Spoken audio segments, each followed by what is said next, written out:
This is a presentation of Northeast Streaming Sports.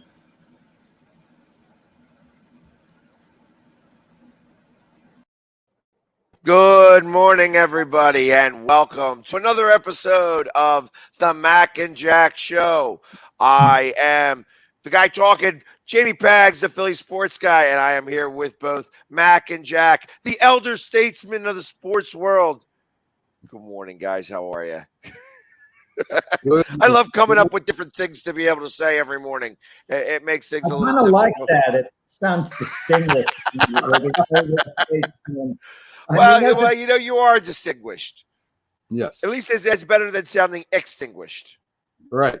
So. And good morning to everyone out there. Glad you're on. We have a big following on Sunday show. So, good morning to everyone. Good morning to Jack. Good morning to Pags. And let's get this thing going, guys. So let's start off. Everybody, I tell you, yesterday I probably got more messages from Mets fans than I have when you guys were in town. Like, everybody's telling me, like, they're messaging me like I'm up at the plate. You got to beat the Braves. We got to beat these Braves. You got to take care of business over there. Make sure it all happens. I was inundated with messages yesterday from New Yorkers. And there was much rejoicing because obviously I was the catalyst that made the Phillies win. Wow. I'm going to tell you right now in New York, it's very quiet as far as the Mets go. And they're on a pace that they're going to win over 100 games. They're having a phenomenal year. But the talk at this moment is Aaron Judge. Now, Pags, I know you hate all this Yankee talk, but that's what's going on. Even when they do the Yankee broadcast, when Judge comes to the plate, you hear Michael Kay say, well, we're welcoming in all the other people, all the other outlets. So any other outlet. Absolutely. And you know what? Not to cut you off, Jack, but when history is being made, when there's something that is of such a high nature as what Aaron Judge is doing, I 100% respect that. The fact that I don't like to talk about the Yankees, it's when we start talking about Stanton and the pitching and all the other things and the blah, blah, blah, blah, blah. I'm not a big fan of all of that because I'm a Phillies fan, obviously. But I can respect and enjoy when history is being made. And that's exactly what is happening here with Aaron Judge. I mean, I was watching a little thing on him on ESPN last night and just watching his swing, and they were showing his swing from like 5-6 years ago in comparison to now, and just the greatness that he is having this year, because it's not easy to hit these home runs. You still got to hit the ball. You got to be able to get it out of the park. I mean, those are the types of things that, you just got to be in awe of somebody, Sure. And that's what it is. I am in awe of what he's able to do right now because, like I said, we are watching history. I got to tell you guys, the weird thing is whenever someone is close to breaking a record, they never seem to break it immediately, especially a home run record. It kind of lingers on until they do it. Like, are they any milestone that they come close to?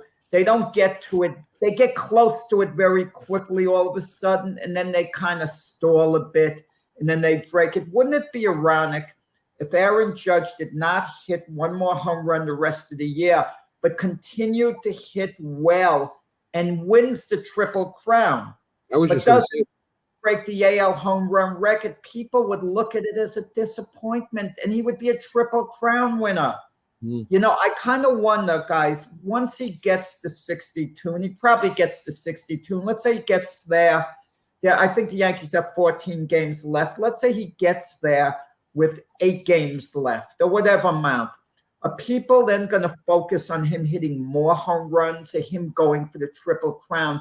Because I think the perception is going to change once he gets to 62.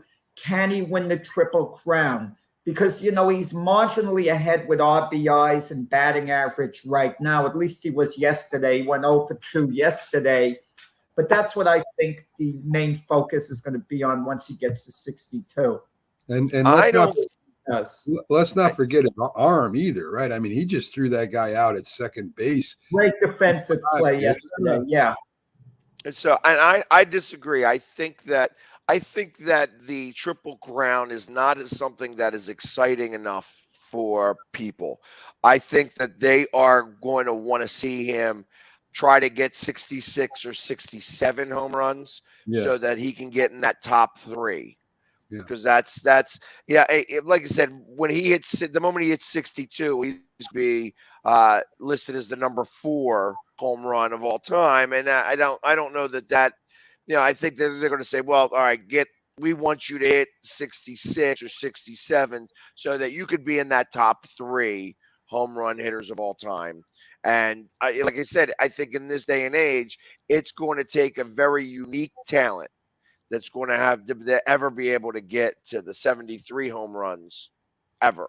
You know what I mean? I think that I don't think it's impossible. I think that there's going to be a time when we're going to see, and I'll say it's going to be in our lifetime, before we pass, that we'll see somebody hit 80 home runs, which is going to be a ridiculous feat, but it's just going to be, there's going to be somebody within the next 10 to 15 years that I think is going to come on that's going to be so Babe Ruth-like and not have any of the stigma that comes across as like, oh, well, he does steroids, or, oh, he does this, he does that. It's just, it's bound to happen, I think. And I think the way pitching is turning, where it's all hard pitches. You don't do it's all fastballs now, and all the different types of fastballs that they have, that the slider and the curves and everything are slowly starting to become less and less pitched.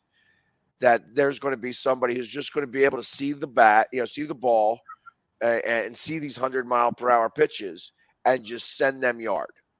I don't know if I agree with you, Pags. I don't think anybody can hit 80 home runs in one season. I think Jack agrees with me there.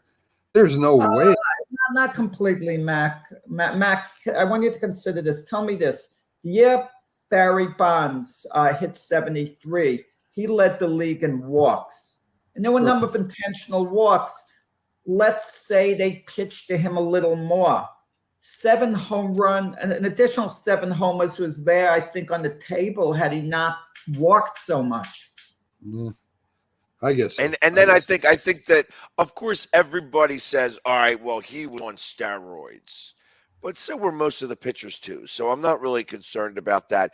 I think that there's going to, and I'm saying, it could be within the next 15, 20 years that somebody is going to show up and they are going to just light the world on fire.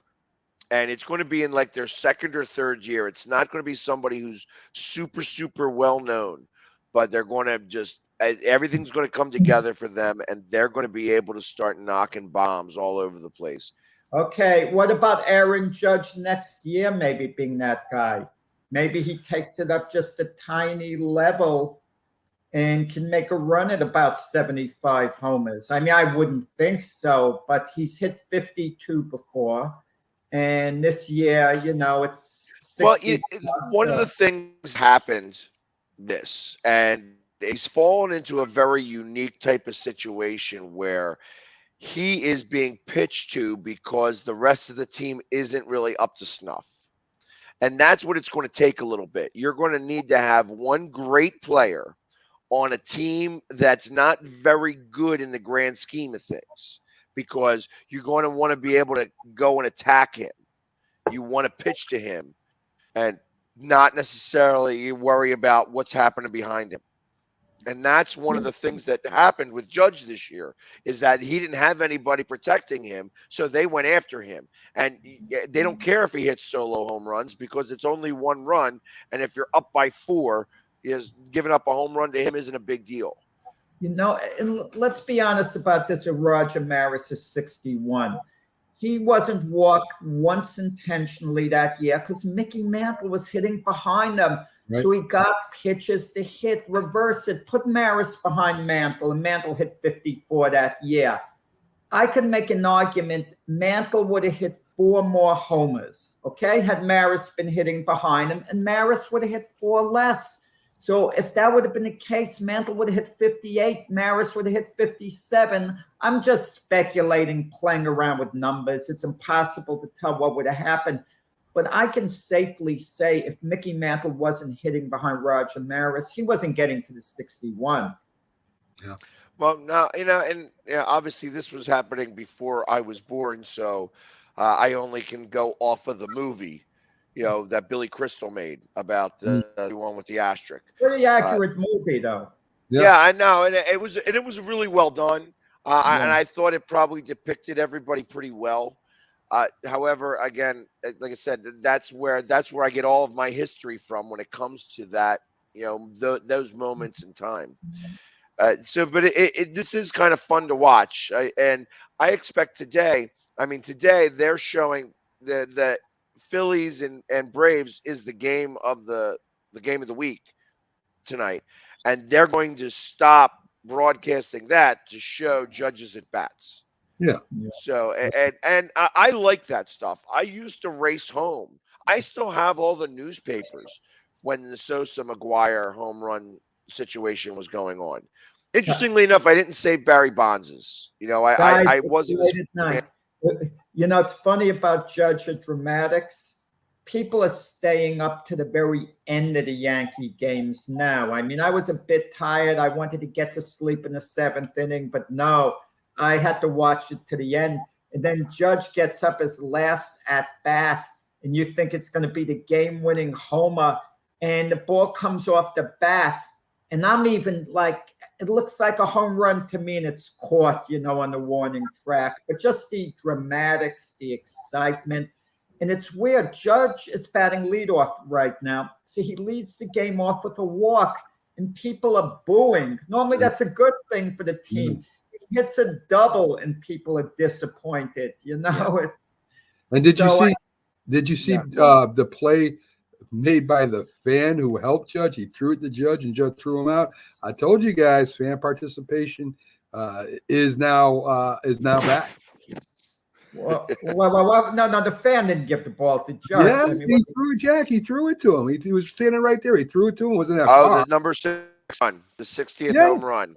He threw it back to him. Yeah. Oh, yeah. Well, after, right. I'm thinking of the defensive play yesterday. It was a great defensive play. The Judge, played the ball off the wall. Yeah, but that wasn't. Yeah, you can't have fan interaction during real. Plays. What do you guys? If I was Judge, I don't know this would affect them, but I would be a little ticked off.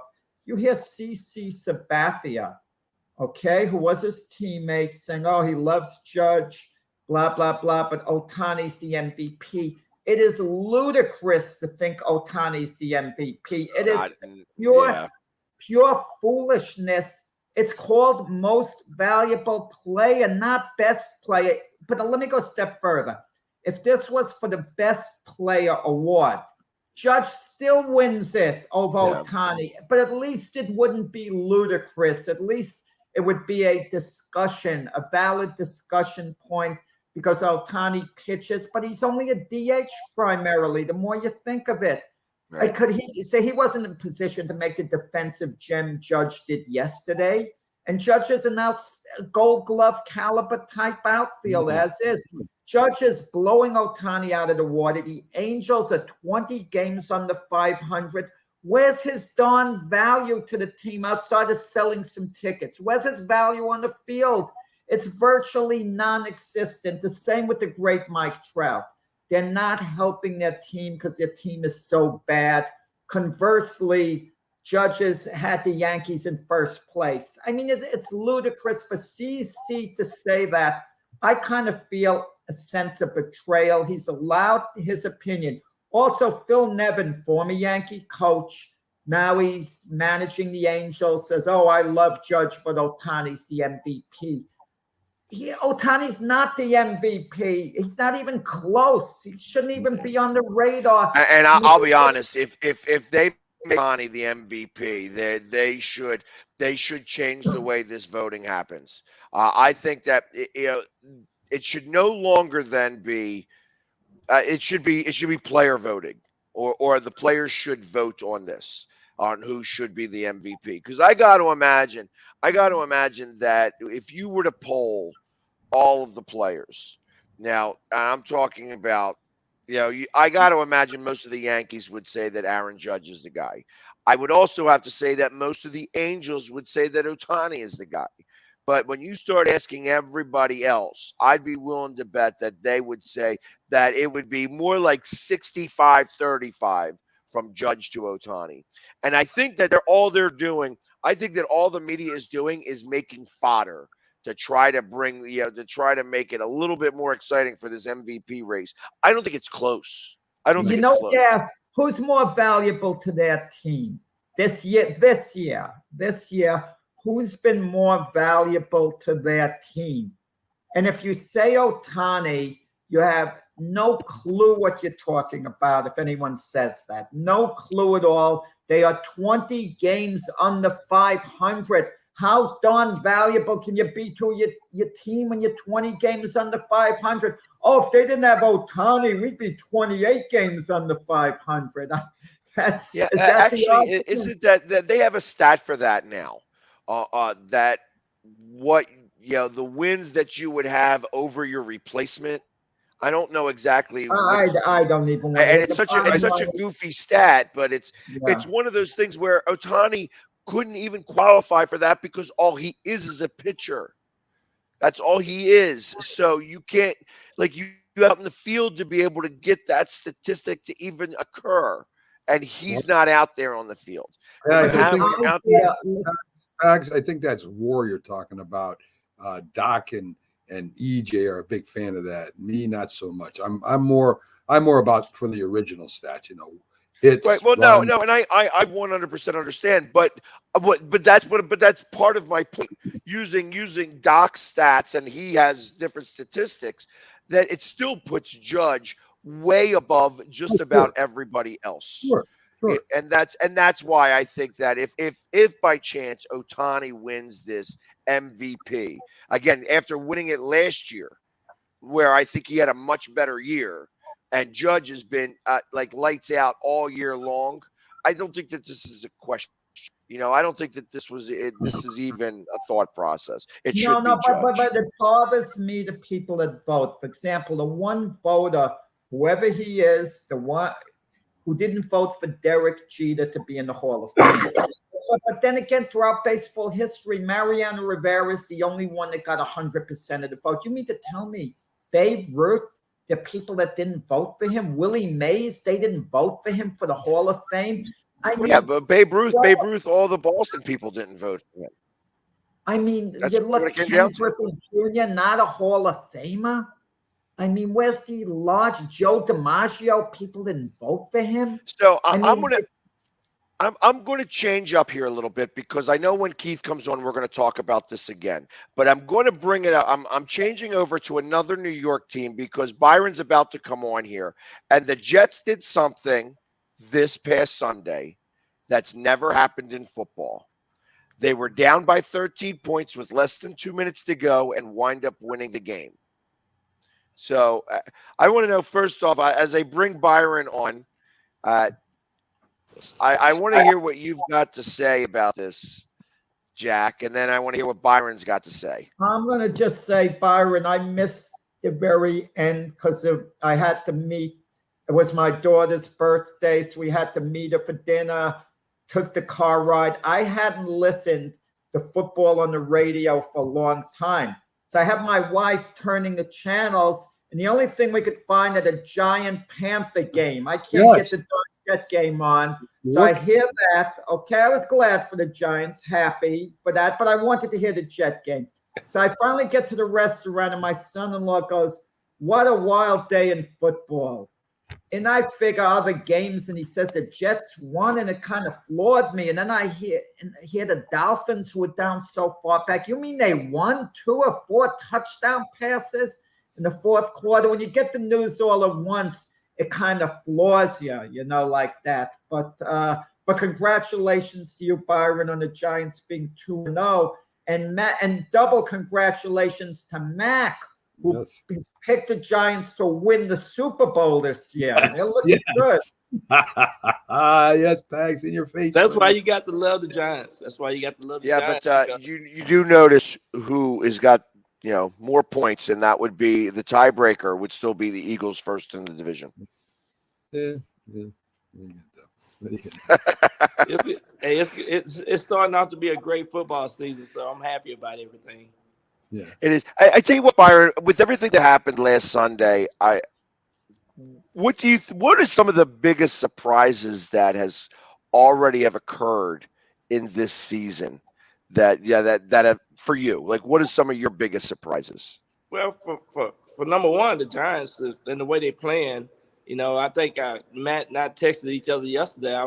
I'm impressed with the way things are going with the new leadership, the new coaches. That just goes to show you kind of what you need in football to get a good start. I think once you get a good start, you have a lot of momentum. You can build the team morale, and a lot of good things happen for you. You in every game, and once those players have that kind of psyche in their mind, I think the opportunity is unlimited. Football is a game of momentum. I think we always tell people that what Bill Parcells talked about all the time was there's going to be 5 plays in a game that going to consider the outcome of the game. It might be all 5 in a row, the first quarter, the second quarter, the second half, and it's all about momentum. And then you got to have a good mindset of coaches. I think with these coaches and the changes of the coaches, you see a different style of play in football now, like ever before. And now you see teams that have a whole different philosophy. I mean, even last night, just watching the Steelers and the Browns game, you see how consistently that you got to have players with a mindset and a good game plan. Let me tell you, is Mitch Trubisky on the clock? He wasn't that impressive yesterday. It's early in the season. Mike Tomlin is a patient but firm coach, but it wasn't the type of performance the Steelers, were looking for in the quarterback position. And reportedly, Kenny Pickett, their first-round draft choice is ready to go. But once you make the move to Pickett, there can't be any turning back, going back to Trubisky. And certainly I don't think they want to go to Mason Rudolph.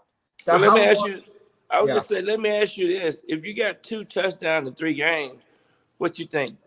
Jack? What do you think? But Mitch Trubisky has been around a while, and they got Mitch Trubisky for a reason. He could have gone to the Giants, Mitch Trubisky, and been reunited with Brian DeBall, his offensive coordinator. And he could have been the one lurking if Daniel Jones wasn't getting it done. Trubisky could have taken over as a starter there and had that comfort level being with his, former coach.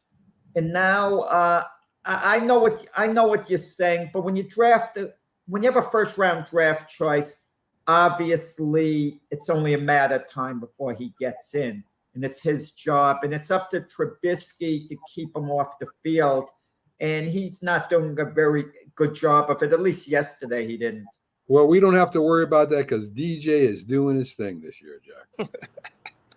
Yeah, and he heard that for the first 4 years. DJ. I think too, it's about giving players enough time to see what the NFL is all about. I think it's just a matter of weeks before they're gonna change quarterbacks, and they got to. When you draft a young man in the first round, it's really gonna be his team. So, that's gonna come, no doubt. Well, wait, guys, you're talking about Daniel Jones. I know the Giants are 2-0. Daniel Jones has managed the game. He hasn't looked special. He hasn't looked special there. He has Tyrod Taylor behind him, and believe me, that's not the answer. Don't go to Tyrod Taylor unless it's to patch things up for this year. Tyrod Taylor cannot be a quarterback of the future. So if Daniel Jones doesn't get it done, what are the Giants going to do going forward? I mean, would they make an electrifying move if Lamar Jackson's available in a couple of years? I mean, I don't know. Well, one of the things I was going to say, one of the things that they got to do is just be able to manage Daniel Jones. I think they have done a good job doing that. I think he's a different type of player now. Looking back in the last 4 years, you know, he's not making mistakes. You know, he's getting the ball, and getting the ball to his players and playmakers. And Byron, Byron, he's no longer just a game manager. He's a playmaker, right? I mean, he's throwing that ball down the field and hitting his receivers on time and Shepard and hopefully, we're speculating. Hopefully, OBJ goes there too. But we'll see. And don't forget that he can run. He's pretty fast. And, he makes some things as long as that 19-yard line doesn't trip him up. Guys, Mac mentions a point. I hadn't heard about it till this morning. I'll be honest. Mac's saying OBJ is going to go back to the Giants. But right now, and Byron, you can relate to this from when you're playing. And I don't think this is too good for a football team, but correct me if I'm wrong. The receivers on the Giants, there's tension right now. Galloway, Kadarius Toney, they're not getting enough touches. And now if you add OBJ to the mix, there's going to be if you get OBJ, you're getting him obviously to be a lead receiver, to be the guy. They obviously maybe feel he's healthy and he has a lot left. What does this do to the morale of the team, the lead? Are there any strong leaders on the Giants now? You had it back in the day when you were playing. There were powerful leaders. My impression is you don't quite have that leadership in the locker room. You have it with the coaching staff, right? But you don't have it, with the players. Yeah, and I agree with that. I think OBJ maybe he want to go back up there for the market and how he can make money off the football field.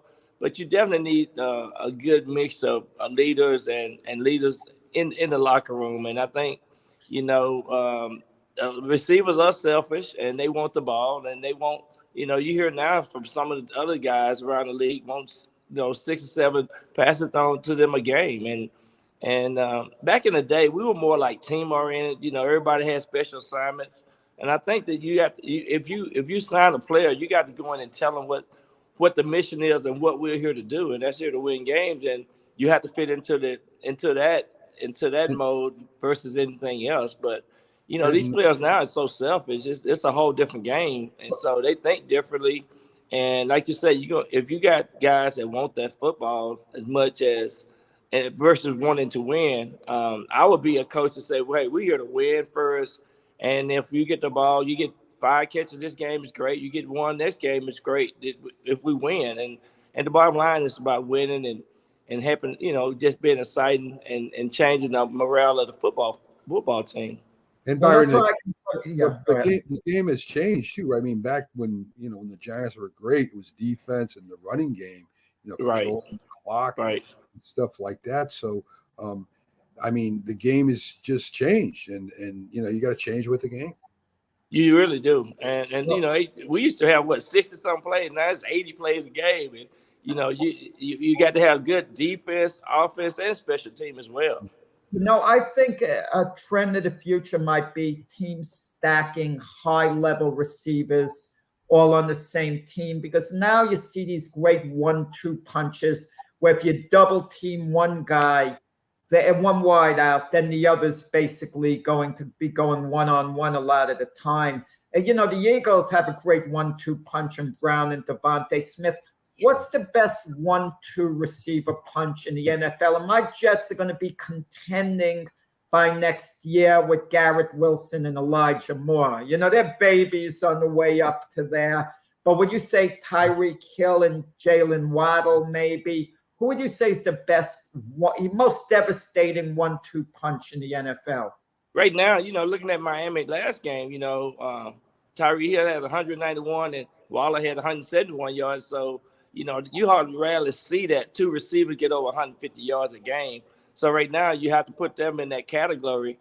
And I think, that's exciting football. I mean, 2 or 3 for 6 touchdowns. I mean, that's exciting football, and people like that to see those points and the excitement of the game. And so I think teams are looking for that kind of combination. And the one thing that I can say, these teams now have an extra receiver on their team. Most teams have 6 receivers, and then they probably have 2 on the practice roster, 3. And Byron, let's bring the Pags Eagles in there too. They got 2 pretty good receivers over there, right? Man, I'm telling you, the Eagles, watching the Eagles, you just got to get excited for them and what they bring to the game. And it's not no dullness. And, you get the running back involved and the tight end involved. The Eagles, like I had said this before, that the Eagles going to win the NFC East. And that's proven. And because they playing good football, and they got some good coaches on their staff as well. Definitely. I would say that the one thing that I am interested to see, obviously I love how the Eagles are playing right now, and I think that it was a little bit of a surprise to see them win as assuredly as they did on Monday night. That the Vikings did not look good. Now we know that Kirk Cousins did exactly what Kirk Cousins does best and kill coaches.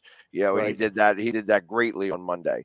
And in the other side, where I look at the Giants and where, you take both of those games, the Giants games, and if you have Judge as the coach, they probably lose both of those games. So it's amazing what the difference a day makes, or when I'm saying it like that, but, just the amount of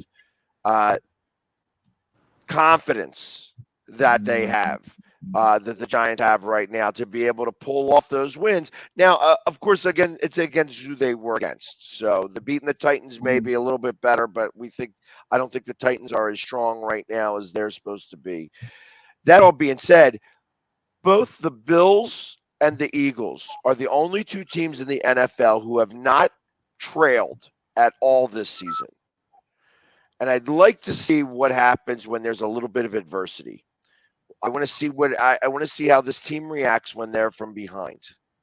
I think they both can react well because of what didn't happen already. I think that's the important part of football. If you get off to a good start, just like the Cardinals did last year, they got 11 games up under their belt on the win side. But if you get off to a good start, I think that gives you momentum going into every game and the excitement. And, if you stop to think about Coach Judge last year and some of the games that the Giants played, they could have easily won 3 or 4 games that they was in. No. I'm telling you. Last year, I thought that the Giants threw away games last year. Absolutely. I think it was part of coaching and confidence. And Judge. You should dig up the past shows before last year where, Byron and Mac were talking glowingly of Coach Judge, making the players run laps as punishment, do push-ups, sit-ups. Wow, we love this discipline. But Jack, can I say this, Jack? Jack, there's a difference in having a game plan and sticking to a game plan and then having your mindset and create. One thing that we talked about last year, Giants didn't have no leader in the locker room. They didn't have nobody that really helped lead the Giants and don't make those stupid mistakes. For us, the way Coach Judge coached, I like it because it was a lot. They was in shape, and they were disciplined, but they made stupid mistakes in the game. When Mac threw in the towel on the Giants? When they had 3rd and 9 and tried a quarterback sneak. That's when Mac threw the towel and Mac said, now I've had it. Yeah. That officially ended the season for Mac. And that was a good indication that the Giants need to change coaches. Yes. Right. And didn't they do it on 2nd down too? They did it back to back. Yeah. So, that was so ridiculous that he didn't trust his team enough to be able to just play at the 5-yard. And it wasn't like that they were at the 1. It wasn't like that they were back, that they were lining up in the end zone. They were at the 5-yard line. Yeah. If it doesn't work, so ridiculous. Doesn't work once, try again. Exactly. Let me ask you this with the Eagles. They're playing the Commanders this week with Carson Wentz. Now there's a new coach, Nick Sirianni there. He wasn't Carson Wentz's coach with the Eagles. How much has the game plan changed? How much is Carson Wentz going to be familiar with the Eagles? Because it's a new coach. And how familiar they're going to be with him because he's on another system with Ron Rivera, in the Commanders. Yeah, I think because since he left the Eagles, he went to the coach. But I don't think I don't think he's gonna be concerned with what the Eagles can do or what he remember about playing with the Eagles. I think he's gonna be consistent based off of what the teams are doing now and their past game this year. And I think there's different philosophy in these coaching styles, and so I don't think the Eagles have to worry about what Carson Wentz know or remember about how he's playing with the Eagles for sure. Well, let me ask Pags, how personal is this for some of the Eagle players? You think there are any Eagle players left over who just don't like Carson Wentz, really want to stick it to him? I mean, is it personal at all with some of the Philadelphia players? I don't think so. Again, the only people that I believe that Carson Wentz may have been close to that it would affect them in a certain way is the offensive line. Yeah. And I think that that's who he was closest to. I think that the defense, I mean, if Fletcher Cox was on the team and, Brandon Graham and things like that, and they could say whatever, but I don't think that it affected them as much. I think that this is more on Carson.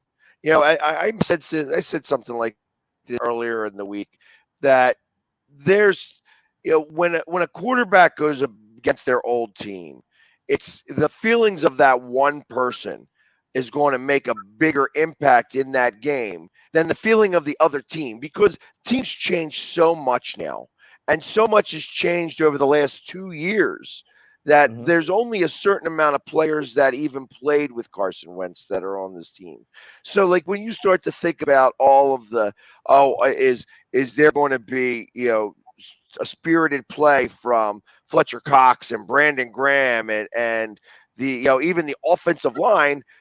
I mean, I don't think the offensive line doesn't play against Carson Wentz. You know what I mean? And, even though you have a couple of guys that are going to be on the defense that are going to remember seeing him, I don't think it plays as much a part for that. I think it plays more for Carson than it does the Eagles themselves. Yeah, and I think, too, that the Eagles defensive linebackers and defensive line going to want to sack him. I think they're going to be fired up to even get a sack, and sack the old quarterback that was there, several years ago. And I think that gives the defense a little bit more momentum, I think, as well. Yeah, I agree with that. Yeah, I said that if I was I played Washington coach for a minute, and I said that if going into this game, knowing what I know about the Eagles, going back and rehashing both of their games and seeing that, one, they never trailed at all this season, and that they start off, they dive down the field, they get that touchdown, they have the momentum going right away. If I win the toss, I want the ball first. This is one of the only times that I may not want to defer. I don't want to get my defense going. I want to stick with my offense. I want to get Carson Wentz out there. I want to make sure that these scripted plays are strong and that I can get him. And I would probably go first play, bomb to McLaurin, just to test the defense, show them that we're going to be throwing the ball long, get things stretched out some, and try to put the Eagles back on right away, because I feel that if the Eagles get up in this game 7-0, the game's over already. Yeah, just my opinion. And one thing I was going to say about those NFC East games, I mean, everybody plays each other hard in that division. I don't care what, you can throw the records out, right, unless some team is just really, really bad. But you're gonna get some good. You're gonna see some good competitive football, hard-hitting football. That's just the tradition in that NFC East. Let me tell you, talk about the AFC East, because to me, the big game of the week is Buffalo at Miami, because Buffalo's the favorite to win the Super Bowl. Miami has been a nice surprise. They had the potential to be it, but if Miami should beat Buffalo and Tua is outstanding in this game, wow, it turns, the perception of who's going to the Super Bowl upside down, because all of a sudden Buffalo is going to be in a dogfight to, win their division, and you need to win your division, obviously, to get a bye there, to go to the Super Bowl. And if Tua comes up big against Buffalo, you could forget the talk about whether he's the Dolphin quarterback of the future. Case closed. He's their franchise quarterback going forward. and might turn out to be one of the elite quarterbacks in the league before the year's over. Well, Well, I'm going to tell you this. Byron, why aren't we talking about Kansas City? Kansas City is the best football team in the league by far. Best quarterback Not by by far, Matt. Come Well, on. all right. Maybe just a little over Brady and Well, I'm going to tell you now, Mac Miami is finna get ready to see the real deal. They going to see a team that got special team, they got good defense, they got explosive offense. I don't think Miami, they gonna get a taste of a butt whooping this week for sure. Yeah. You mean you like the Bills big in that game? I think they're going to be at least 14 points better than the Miami Dolphins. Yeah, and I don't think I wonder how if it was the strength of the Miami offense or the weakness that finally got exploited of the Baltimore defense that caused that 28-point swing. Exactly. They were down by 24 points, and to come back and win that game like that, it was just it's funny. It's just that doesn't make sense to me. How do you let Tyree Hill, one of the fast guys, he's running deep? What the safety's thinking about? I mean, the safety he could have been playing elementary football and let Tyree Hill get that free in the open field like that. I even knew that when I played two-hand touched, when I had to guard the quickest kid. I played far back because I knew he was going deep. I knew he was going to try to run way past me. And Byron, you being a former safety, me too. Wouldn't you be standing right in the end zone waiting for them to call that play and run that play? Exactly. I mean, I would have done had me a long interception. I tell you that. That's why I made all-state safety. You got to have some sense too. There was something interesting that someone brought up. You talk about receivers being out of position. When I heard you had played safety, but this isn't about you. This is when Cleveland tried the onside kick. I mean, the Jets tried the onside kick against Cleveland, and they recovered for their miraculous win. Amari Cooper supposedly was on, part of that special teams. And even though you're a receiver, if you're not used to being a special teamer, there's a difference no matter how good your hands are. Is that true? That's true, but we practice this in practice. I mean, you have to put your hands in. You have to put the best, consider the hands in. You have to put your best player that's supposed to have the hands in those positions, and you go down and you cover the ball. I mean, that's part of what you practice. They practice this, Jack, during the week. That means you've got to put every receiver you have on the team in reality, and your tight ends. Even your quarterbacks have good hands. They're used to, taking the snap from center. We did put Jeff Hostel on our hands team. We did back in the day. We had Jeff Hostel out there. But now, you're absolutely right. You have to use all the tight ends and most of your receiver. You don't want to use your best receiver because you can get easily hurt. You're telling me you'd never use a guy like Jim Jeffcoat on that team to try to recover onside kick. We could quote you to Jim when we see him Sunday. You never would have used him. That's why we giving Jim some extra clubs to try to play some golf because he look like he don't have no coordination. Yeah, I saw Dorfman out there swinging the club to emulate Jim Jeffcoat. Yeah. I had to do that. That's pulling one way out of the archives there. Dorf, when it was what's his face out there? He's on his knees out there. Conway. Well, I want to say this to Jack. You ain't never seen a defensive end on the hands team, so that'll eliminate Jeffcoat. Yes. Yeah, but wouldn't it be so ridiculous? Wait. I never thought of this. Intimidation is a big part of football. If you have an Aaron Donald there set to recover the kick, that might be a little hesitancy. Man, Aaron Donald's going to flatten me if I go anywhere near that ball. But still, though, Jack, for us the ball hit the pads, they're not quite coordinated like that. That's why they rush and that's why they're in a down position. You hardly ever see a team put a defensive lineman on the hands team to recover onside kick. You don't see that in the game of football. But don't you want some big guys to be able to get ahead of the ball and trying to push everybody back so that your line can get to them? That's one of the things that I think about that they don't do. Or maybe I kind of figure it's so dependent on the kick itself. and the kicker's got to be able to kick the ball that it has enough spin and it spins to go 10 yards, but is slow enough that the players can get in front of it and push the line backwards so that they would have the guys behind them to be able to collect the ball. I mean, it's so hard to get an onside kick anymore. It's tough. It's a real it's a low rate of getting it. But what I have seen some teams put those aggressive linemen or blockers on the second level right behind the receiver to come in and block in front of to keep those guys from recovering the ball as fast as they could. I have seen some special team coaches do that. And we don't see them kicking the kicker, coming up to the ball and kicking it right directly towards the middle, and he ends up recovering the kick. We don't see that much more.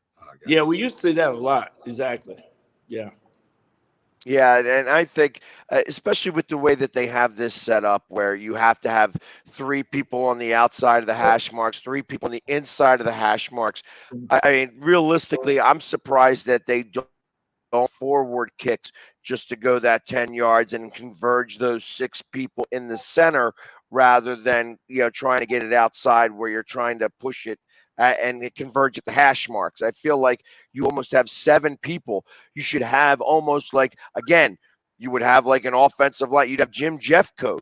You'd want to train him to do the kickoff for the onside kick. When they know it's coming, you want somebody who's a monster who could just kick that ball and everybody's going to go after it at the same time. You want that 7th guy not to be the scrawniest person on the team, be a kicker. Speaking of that, with kicks, the Giant-Cowboy game, is that going to be a very close game this weekend? Is that going to come down to a field goal? Was someone going to have to try an onside kick at the very end of the game? Because, I mean, the Eagles right at this moment, you could say the class of the NFC East, it would be fair to say, even though you need a little more of a body of work than these couple of games. But the Giant-Cowboy winner is going to be right there, basically with the Eagles, maybe a game behind, maybe even, depending how the week turns out, even though I anticipate an Eagle victory over the Commanders. And the loser, though, might fall a couple of games down. So to keep contact with the Eagles, to keep close, this is a very pivotal game. It is. And who you think will win, Jack? Who do you think? I mean, it's a toss-up to me. I haven't come up really with I wrote it down. I actually think the Giants could upset the Cowboys in this game. It ain't going to be no upset. It's just going to be a butt whooping. It's going to be a butt whooping. No, I don't think so. The Cowboys' defense is too good. That's what bothers me when they are good. The Cowboys, they are good, but they have a good defense. They are good, but they offense. What I like about the Giants playing the Cowboys, they offense, they are so predictable. So I think the Giants will be ready for that predictable offense that the Cowboys offer. Yeah, but I think so are the Giants' offense too. The Giants is very predictable. But we at home. It's a different when you're at home. I think that's going to give us the edge for sure. Yeah, what happens? You think of a Cooper Rush. I don't know how Mac would feel about this for the Giants. Let's say Cooper Rush plays a great game against the Giants and plays really top of the line football until Dak Prescott comes back. Dak is going to be the quarterback when he comes back.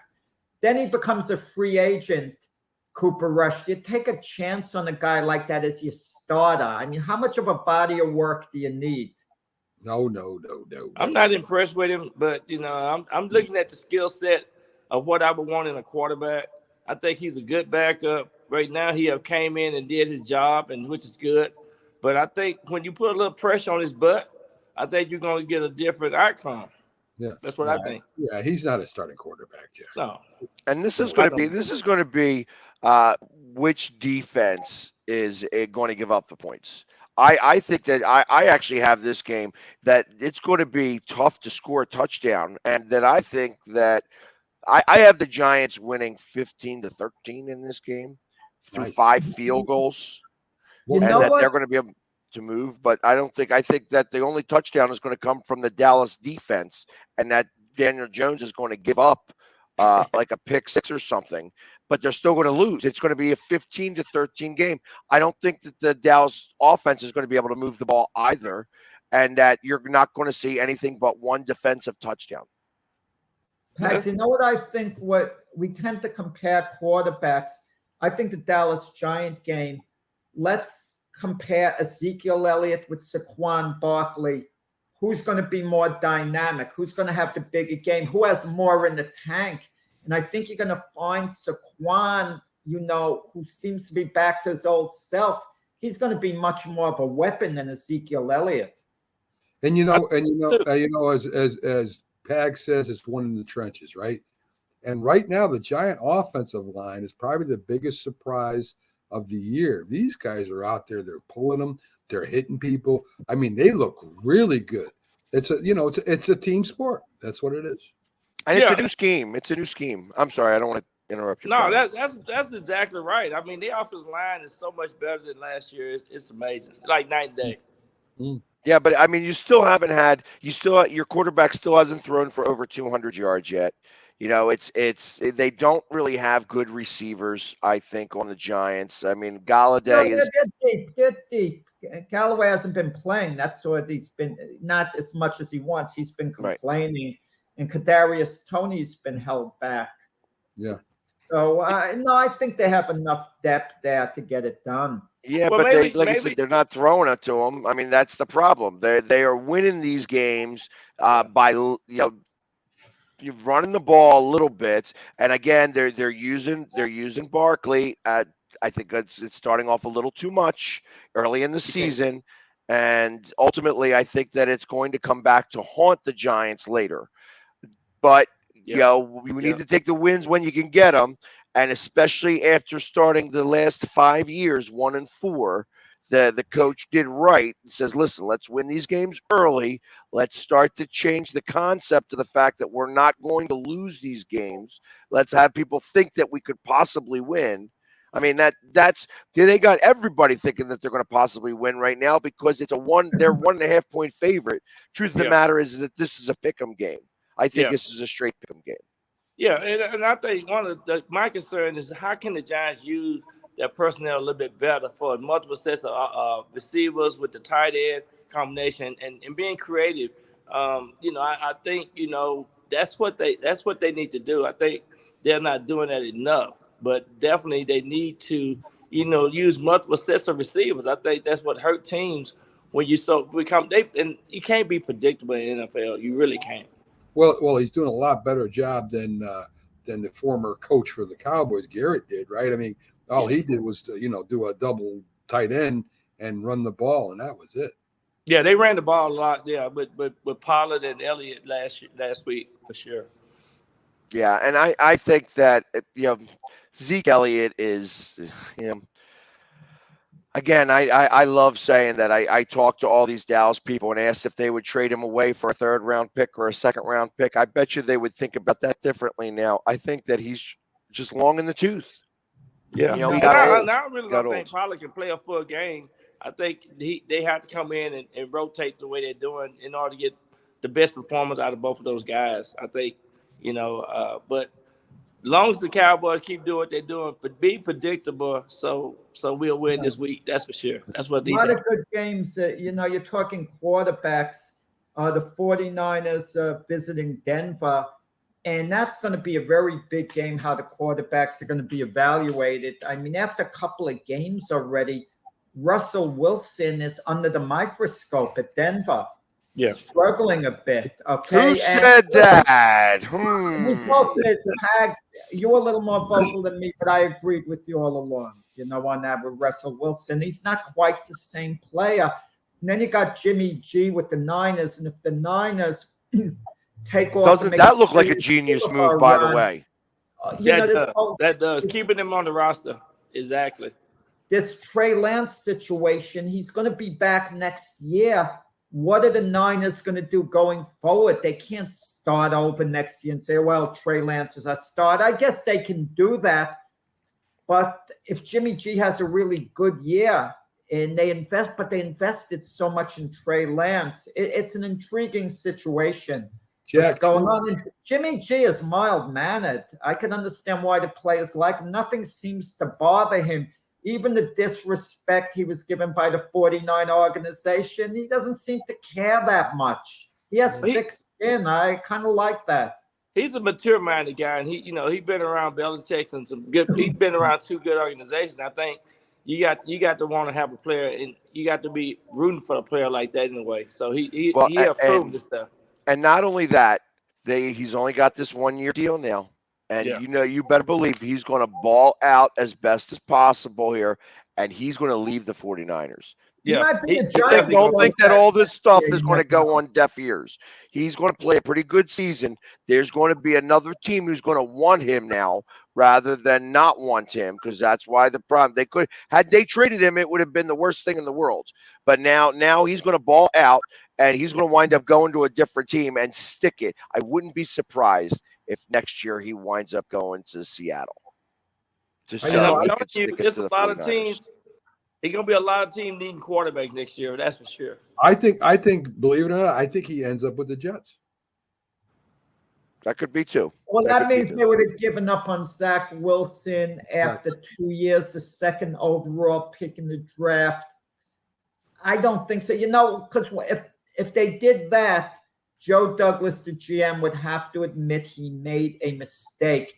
You cannot afford to make a mistake with the second overall pick in the draft. That makes you look really bad. Sometimes you have to bite that bullet. Yeah, and you know what? I think it shows more strength by admitting the mistake and cutting bait. Yeah, listen, this goes back to just business 101 almost. And I know that this is football and it is a business, but you have to hire slow and fire fast. And this is it's that mystique that's got to happen in the NFL. You can't continue to put resources into a guy who you don't believe that's going to work. Even though you've put those resources in before, you're going to have to make the change and say, listen, okay, I am a big enough man to realize that this was maybe not the best situation and that I was wrong here. And now I'm going to fix it right away. And that's there shows more strength in that. Wrong, Max. You got to know you're wrong. Sometimes you need enough of a body of work, and finally you say, look, I'm wrong. You can't give up on the guy sometimes because he's a little slow to get it going. Even Trevor Lawrence, that was can't miss. He's a work in progress right now. Jacksonville's giving him all the time he needs. But the Jets seem, it's Zach Wilson. It's out. See, but with Trevor Lawrence, I feel like last year, I feel like this is his rookie year. I feel like last year he was in a college offense, and that's what happened. And Jacksonville was the perfect example of what happens when a college team plays a pro team. They lose. And that's what happened there. And the team go backwards. And that's what happened last year in Jacksonville, for sure. And Jack, what did you say about Sam Darnold, right? Why do you want to keep sticking with him? We had on the Giant broadcaster Lance Meadows, and he was like, yeah, they should keep him. And you're like, no, they shouldn't keep him. He had a couple of years already, and he's not playing well. So I was proven right, but I could understand if you stuck with Sam Darnold, and let's say you drafted the great tight end Kyle Pitts, who went to Atlanta. I can understand the logic, but once a guy's been around and you have enough of a body of work, I mean, what are you going to do? Keep sticking with them? I mean, I think you should know with these quarterbacks sooner rather than later whether they have the potential. We mentioned Trey Lance a little while ago, but now he's hurt. Do we know how good he could be? That now, so the 49ers in a predicament. Do you move on from a guy because he was injured? This is his second year, and it's an unfortunate situation. Jack, Trey Lance stinks. We've already seen that. Look at his record. He didn't have that much experience coming out of college. I mean, some of these guys are overrated. Some of these players are overrated. Mac, to his credit, mentioned that quarterback class beforehand last year's was completely overrated. He didn't see the big deal that people were making of him. Mac did go out and say it beforehand. I didn't say it. So kudos to Mac on that. But what do you do at this point with a Justin Fields, who is part of that class? He is the best starter, and you want him to develop, but is he good enough to be your franchise quarterback long term? But right now, I think they got to try to work that into their future plan. That's what I think. But some of these teams right now, some of these players are not who they thought they were coming out of college, and so sometimes they got to eat that tag. I mean, they just got egg in their face because some of the players are overrated, and you got to really make sure that you're getting the right type of player. And some of these players is coming out of some of these schools and some of these systems don't even qualify for playing in the National Football League. Yeah, I mean, and not only that, okay. I feel like that this is part of the Patrick Mahomes effect, that rookies should hold a clipboard, and that you should go back a little bit to the roots of football rather than try to put somebody out there. I understand the trial by fire. You know what I mean? Throw them to the wolves and hey, you either going to sink or swim, and you get to find out really quickly. But sometimes you need to be able to see, firsthand the speed of the game and watch and learn and absorb and get all that in. The fact that again, this is the Patrick Mahomes effect, where the rookies got to start right away. And I just don't think that that's the way that this is the best way of going about things. Especially at quarterback position. But, just think of Aaron Rodgers and Tom Brady. I mean, they weren't thrown into the fire real quickly when they got to the Brett Favre was the Packer quarterback. I don't care, but I'm just saying that's what you have to do. You have to at least get a 2 or 3 year plan for these quarterbacks. I understand what you're saying, but holding the clipboard, I mean, it worked for Patrick Mahomes 1 year behind Alex Smith. I understand the logic. I think a lot has to do with your offensive line. Look, Joe Burrow and Justin Herbert were thrown into the fray, and they were outstanding. They didn't hold a clipboard for the year. The plan was for Justin Herbert to hold a clipboard while Tyrod Taylor would start. But they was in offenses that was set up to be successful in the NFL. Both of them coming from Oregon and coming from LSU, they was in great offenses. And not only that, I mean, when it came to Herbert, what's his name got hurt? Tyrod Taylor got hurt. And so he got thrown in there. Played from off the bat. They threw him in unexpectedly on game day. But that was because he got hurt. I mean, you could say the same thing about Carson Wentz. Carson Wentz didn't even do anything in preseason. Next thing you know, he's the starting quarterback because they traded what's-his-face to the Vikings. So it was, he literally didn't do anything the entire time. Sam Bradford. Mac Jones quarterback the whole year for New England last year. He was a rookie. Right. I think Byron would know better than I would. You learn by playing. Byron is kind of discriminates against quarterbacks. Okay, that's just him. He's not an open-minded guy. Case in point, wide receivers, according to Byron, they're ready to play immediately. Absolutely. What happens if I said a wide receiver has to just stand and learn and watch the veteran wide receivers? You say that's crazy. They got to get in and play. That's a huge difference. The quarterback has to know what everybody's doing on the team. Everybody. Let me tell you something. They be dodging those sacks, and the pocket presence is like no other. I mean, guys are coming in and knock your head off. So it's a whole different game once you get from college to the NFL being a quarterback. And you would see that. You would see that, Jack. You would see that on film. You would see what moves they have. You would see how the offense handles them. You would see what you would have to do to get around this guy. You would see that during film. That's why I say every quarterback that comes in the league, I don't care how great they are, doesn't know the speed of the game, and should be holding a clipboard and watching film. And the key thing for receiver, I'm saying this, the key thing for receiver is getting off the line of scrimmage and going across the middle. If you can overcome that, you can be a good receiver in the NFL. Right. Well, listen, this has been very spirited, but I appreciate Byron for coming on here. We have to get to a commercial break.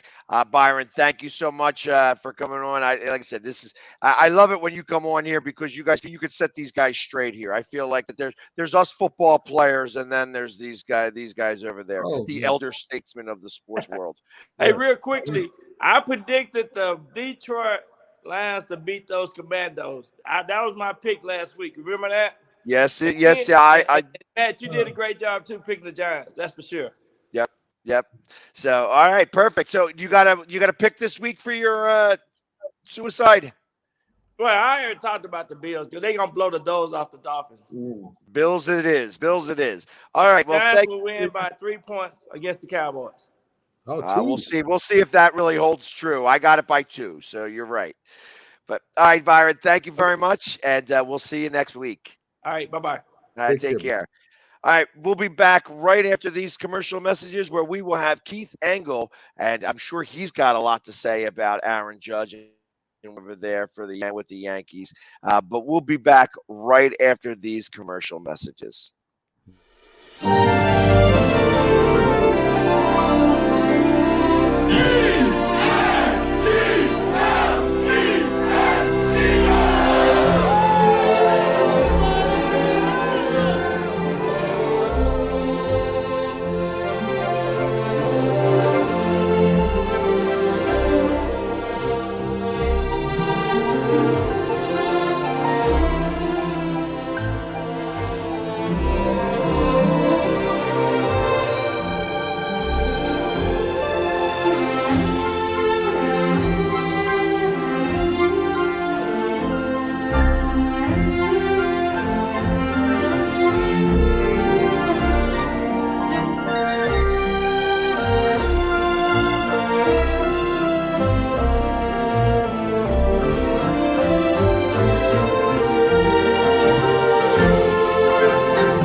A great day of music for an amazing cause. Saturday, September 24th, don't miss Yacht Stock River Jam. 24 bands on 2 stages, starring Sarah Spicer. Love will hit you hard, like a fist through the wall, like a semi-automatic, it'll leave a scar. Love will hit you hard, like a hook to the right. And Audra McLaughlin. I don't want to feel the sun, I just want to feel the rain.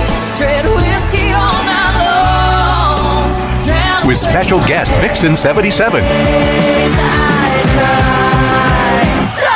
I do, some days I won't. Yacht Stock benefits Shriners Hospitals for Children, Philadelphia. Some days I won't. Get your tickets now at yachtstock.org. Some days I won't. Yacht Stock River Jam, September 24th at West End Boat Club, just off 95 in Essington. Some days I don't. You can see right now, without LeBron, Lakers are struggling. Let me tell you about a team I hate, all right? I know the Dallas Cowboys fan is here, so I had to make sure he knew how much I hate this team. I'm ready. I've often said that the people who run baseball, they try very hard to ruin it. I'm from Brooklyn. I don't have a problem saying it to his face. Oh, from Brooklyn. Hey, get any?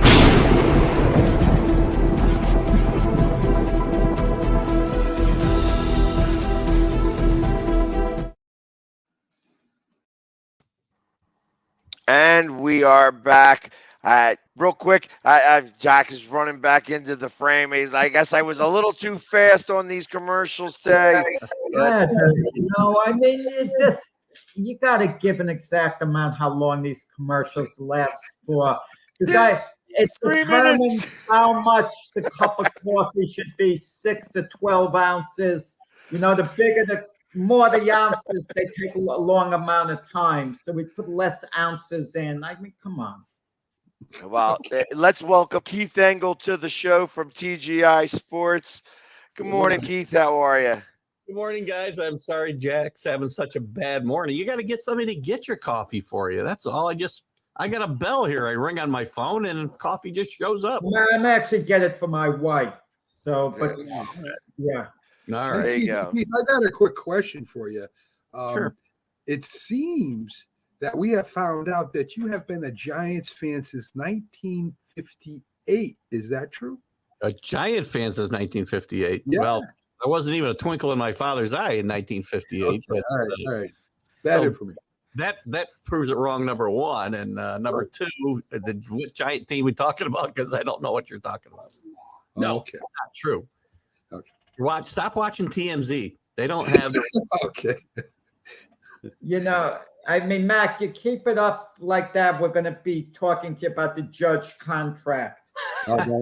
Well, I will have to tell you that you have to be really excited that Joey Gallo went 0 for 3 yesterday with 3 strikeouts. Yeah, Harris- Pax, everyone has a Judge watch. Pax has a Joey Gallo watch. Hey, it's Well, important. only for Keith. Only for Keith. Harrison Bader's played 3 games for the Yankees, and he's had more production for the Yankees than Gallo had in a season and a half. So there you go.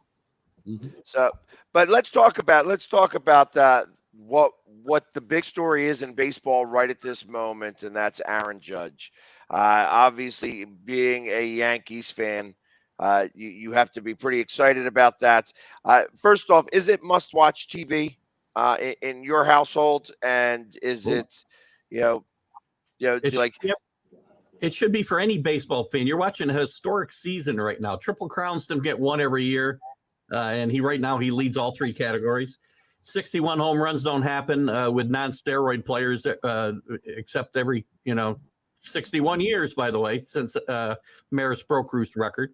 The symmetry is really nice there. Yes, it's much watch baseball, and I don't know and Major League Baseball is starting to get on the bandwagon now a little bit. The game was on Fox last night, I believe. But tonight, he doesn't break the no, record. it was Phillies game was on Fox. No, the Yankee game, Red Sox is on Fox. Yes, we had the Yankees here on Fox last night. Got ya. So and I hope it doesn't happen tonight, because like 12 people, I do have Apple TV, but about 12 people are going to see the record get broken or tied if he does it tonight, because they're on. So actually, it is the game of so the Phillies and the Braves are the game of the week, but they did say that they were going to stop the broadcast and go to the Judge when he's at bat, and also Pujols. Oh, good. Yeah, right. Because that's another big race. He's 2 away from 700, which only 3 other guys have ever gotten to, and only 2 with normal size heads. So I think I don't know that he's got a normal size head. Well, Case, you think if Pujols is stuck on 699 at the end of the year, you think the Cardinals bring him back for just the one more homer, and he's going to say, I'm going to retire after one more homer? It's hard to do. I don't know how you can set your team up to do that. It's possible. Anything's possible, but I'd like to see him get it in these next, whatever they have, 12 games left, 13 games left.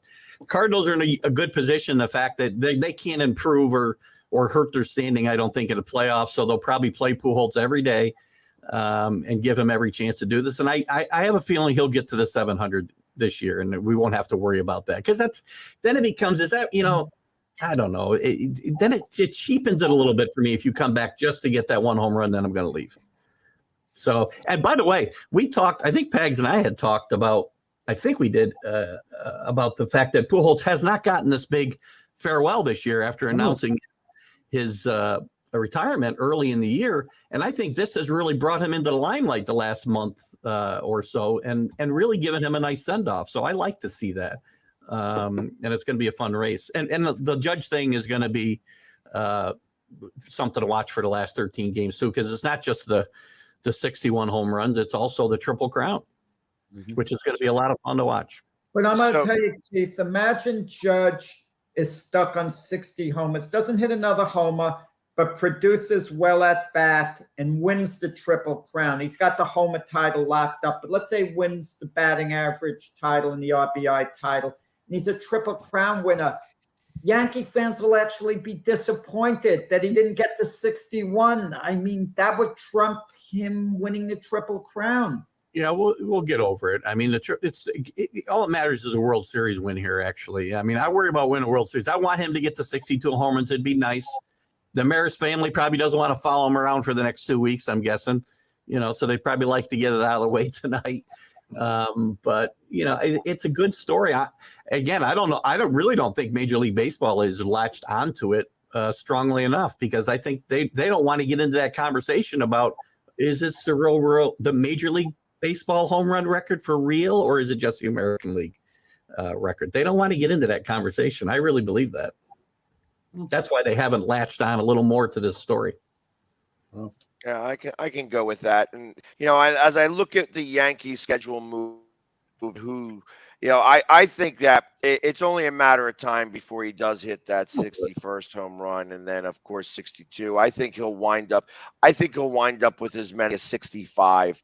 That they literally end with a 4-game series against the Rangers at the end of the year, and I think that's where, if it still is lingering around, that's where it'll finally come to conclusion. He may hit a home run in all 4 of those games, but they have tough series. They got 3 games left with the Red Sox, 3 games with the Blue Jays, 3 games with the Orioles, and then 4 games that end with the Rangers. So. And let me give some kudos to Matt Barnes last night for pitching to him in the 9th inning. He missed a home run by about a foot. I thought it was gone when he hit it. Jumped out of my chair. My wife doesn't know what the hell's going on. She jumped out of her chair. And I think a couple of weeks ago that might have been a home run. I think in the cooler, damper air, that ball just died around the warning track. So, but kudos to Matt Barnes, because he pitched to him. The Red Sox didn't do a lot last night. They walked him 3 times, and Stroud the other night for his Pirates were going absolutely nowhere. The Coward doesn't even throw him a ball near the strike zone in the 9th inning. I hate seeing that stuff. Just give it, show some macho and show you got some cojones and go out there and throw them your best stuff. I hate that. That's Stroud. Listen, when Bonds hit 73 homers, the Astro manager at the time was Larry Durka. They would deliberately walk on pitch around them. That was kind of bush league by Durka. He didn't like Bonds for whatever reason, and Bonds reportedly isn't a good guy. He's not the type of guy that you root for. But it was kind of gutless on Durka's part. And eventually he had his pitcher throw one over the middle, and Bonds hit it out.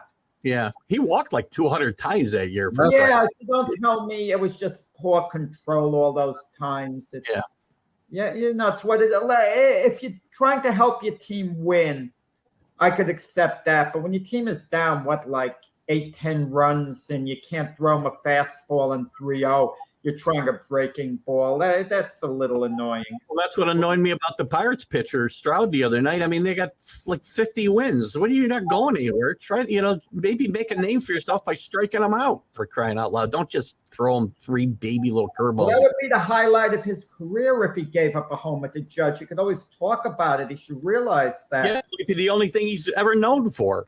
Right. Yeah. But you know what? And that's funny that you say that, because they were talking about that on ESPN radio, like Freddie and Fitzsimmons, that they were saying that not only was it ridiculous, but when you think about the pitcher that threw 756 to Bonds, I guess they mentioned his name, and he's like, well, do you think that pitcher has been, gets memorialized for throwing that pitch?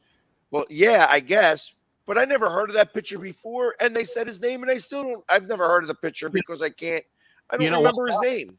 But everybody remembers who gave up 715 to Aaron because it was a real record, because people don't remember the Bonds thing because of everything else going on around it. That's why they don't remember the pitcher.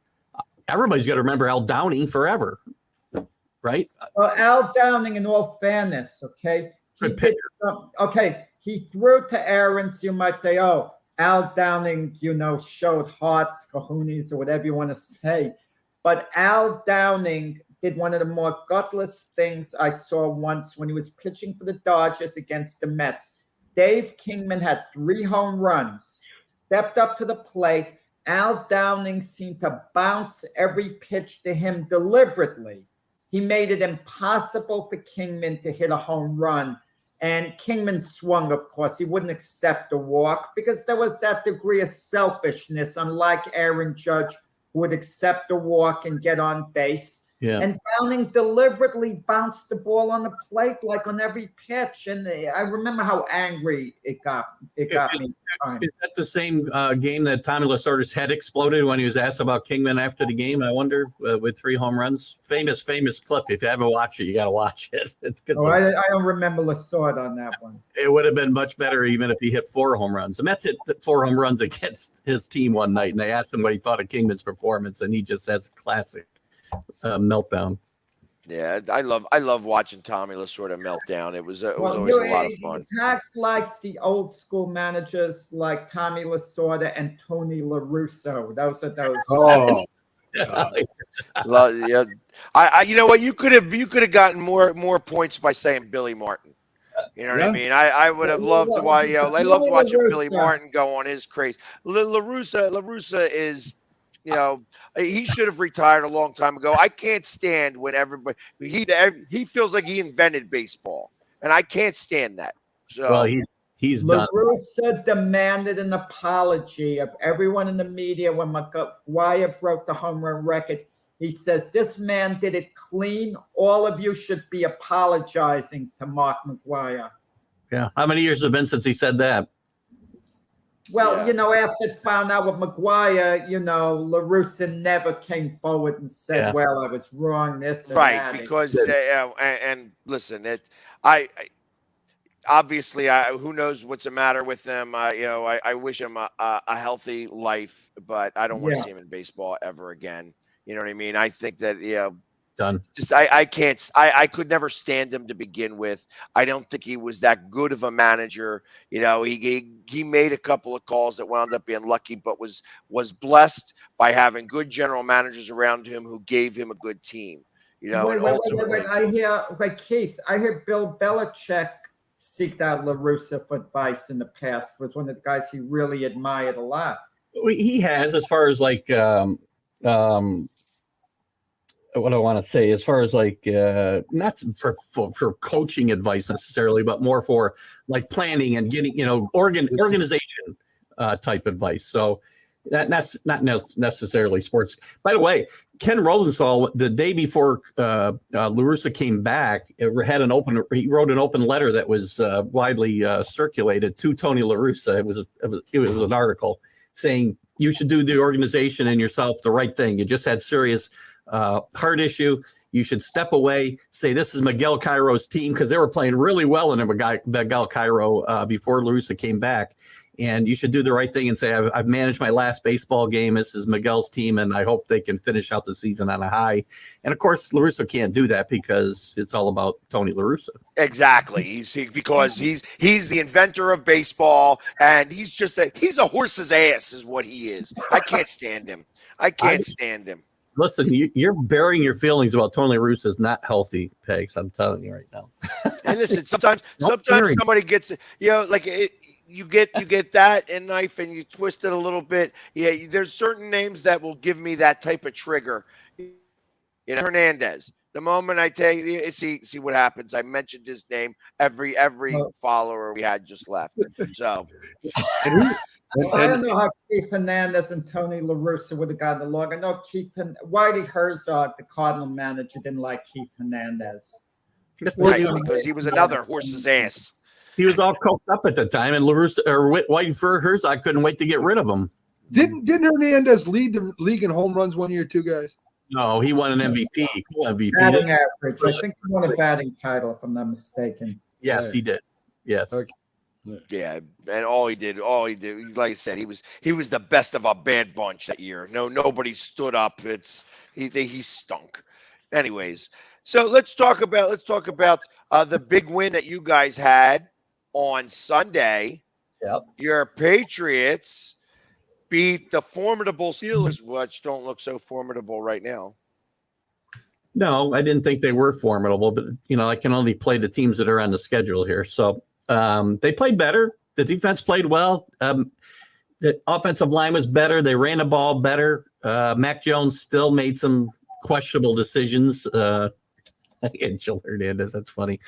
All in all, it was an improved performance, right? I mean, there's some things to take away that are good. There's some things to take away are bad. It's a work in progress. I said September would be a challenge because of the change of the offensive scheme. And yeah, I mean, my biggest worry here is Mac Jones taking a step back that is not self-induced. It's by the coaching staff, because he is a little bit still they're still a bit in disarray with this whole scheme. It was better last week for sure. They got Michael Bourne a little bit more involved. He was in 22 plays where he's only in for 2 the week before. Or Kevin Bourne, or what am I talking about? Oh my God, Kendrick Bourne. Who the heck are the 2 guys I mentioned first, for crying out loud? I was waiting for you to say it was Jason Bourne. You know what I mean? All of a sudden, I thought we were doing all that. Almost did say Jason Bourne. I swear to God. Kendrick Bourne was more involved. Again, we're going to find out. I think you'll find out a lot about this team this week. If they can find a way to they need to keep the offense on the field. They cannot be having 3 and outs and letting Lamar Jackson just come back at them right and left, because they've had trouble with Lamar Jackson in the past when they had better teams than they have right now. So I thought all along, if they got away somehow 2-2 in September, that things could go very well this year. 1-3 would not be a disaster, but I don't see him beating the Packers in 2 weeks. So let's beat the Ravens this week. And the Ravens got to be reeling a little bit after getting their hat handed to them in that fourth quarter against Miami. I don't think Miami is as good as they showed in that fourth quarter. It actually is more indicative of, how bad the Baltimore defense really is. Yeah, I agree. I think there's some problems in that Baltimore defense, and I think there's some problems with the weapons around Lamar Jackson. I don't think there's enough around him. He's got to do too much, which could lead to big problems later in the year, or at any point when you got to play a guy who plays like Lamar Jackson plays. Yes, sometimes quarterbacks take a step back in their second year. Could this be the case possibly that's going to happen with Mac Jones this year, and in part because of the new offensive schemes? Yeah, that's what I said kind of in my comments, is the fact that if he does, and he does regress, which right now he has regressed, even for where he was the first couple games last year. And I don't think it's necessarily on him. They blew up pretty much their entire offensive philosophy. Plus, you don't have a seasoned play caller like he had last year and somebody to nurse you along. You've got 2 guys who specialize in defense and special teams trying to nurse along a quarterback who's in his second year in a very pivotal year in a quarterback's progression. So he likely, and again, maybe this will get together. Patricia, again, I think is starting to figure it out. The play calling was a little better, I thought, last week. The execution, not quite so much. And he might be able to straighten this out enough so that Mac Jones doesn't have that big regression. But right now he has shown a regression, not just in performance, but in his own decision-making. And I think that's because he's not really confident in that system yet. And, we've seen Pags, of course, as, the games won on the line of scrimmage. And right now it looks like the Patriots are winning the game on the line of scrimmage. And they're on defense. And that's going to be key to helping Mac Jones this year. Absolutely. They have to protect him. Even last week, they protected him better. I mean, the Dolphins had 7 sacks, if I remember right. And they protected him much, much better. But then he made some bad decisions. They were able to throw the ball down the field a little bit. A nice down the play action pass to Nelson Aguilar really set the tone for them. And a 50-50 ball, which was the ones they brought in Parker for, but it was Aguilar. And that's Aguilar actually is a good. It's Aguilar, by the way. Yeah, well, Aguilar. I just saw because he does have a Super Bowl ring. Yeah, he does, right? He's not one of the elite receivers in the league. I always missed the L in his name, but anyway, he showed great improvement last week. He had a very good game, probably his best game as a Patriot, and hopefully that will continue because that will help. Somebody's got to step up on that receiver core and really become the man. Jacoby Myers is still kind of that guy, but he's not a game breaker, right? He's just a guy who moves the change, which you need that guy. but you got to have a game breaker too, and they just don't have him right now. And it's either going to be Aguilar or it's going to be Bourne, because I'm not confident Parker's that guy yet. He get him a number besides N'Keal Harry's number, because he's starting to play like N'Keal Harry already, for crying out loud. Jeez. And like I said, I actually, I thought that Aguilar would actually do pretty well with the Patriots this year. I think that he is a better talent than he has gotten credit for. Even when he was with the Eagles, I thought that he was better than what. I mean, he was part of a meme here, because the one guy who was literally saving babies that were getting dropped from a burning building, and where he was catching the babies, and all he said on TV, he goes, "I was catching babies," unlike Aguilar, who dropped the ball or two, and next thing you know, it was like Aguilar had Butterfingers his entire career. That really wasn't the case. I think he's actually a really good receiver, and I think that he will flourish in that system if the quarterback can get him the ball. That's the thing, it's because I think he does run good routes. He had a hard time last year, and Josh McDaniel got down on him early, and that really set him back, I think, last year too. So Jack, and the Jets situation, which they're playing really, really good ball now. Are they going to move ahead of the Patriots this year? I mean, do they have a chance? Well, yeah, I think it's going to be neck and neck when all is said and done. Now, Buffalo is the class of the, AFC East. Unless Miami, sends a thunderbolt this weekend and they beat, the Bills, then I expect, Miami to be contending to be up there till the very end. But when all's said and done, Buffalo should win that division. And how good Miami is, the jury's still out. They waged a furious comeback and they overtook the Ravens. Had they not, and they'd been at 1-1, what might we be saying about Miami right now? So the jury's kind of still a bit out on Miami. And, the Patriots are grinders. They'll keep grinding. But how good can they be? I think their ceiling would be 10-7, and that's if things basically go right for New England. I could see them at 7-10. I could see the Jets at 7-10. The Jets too. Had Chubbs just taken a knee, the Jets would be 0-2 today, and what will we be saying about them? There'd be so much discontent in Jetland, but because they had that miracle finish, everyone's feeling good, talking about the upside. But when all is said and done, I just think the Jets and Patriots are going to be very close at about a 7-10 season. I just don't like the Patriot offense. I just don't like their offense. And I don't see firepower there.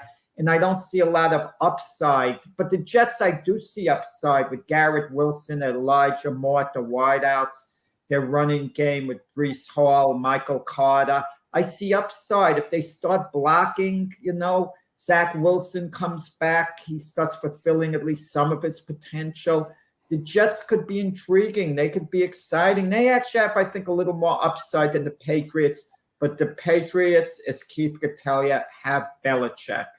And Belichick could override everything else at the end of the day. Who's holding more receipts than Robert Saleh ever thought of, by the way, but he never talks about it. That's all. Right.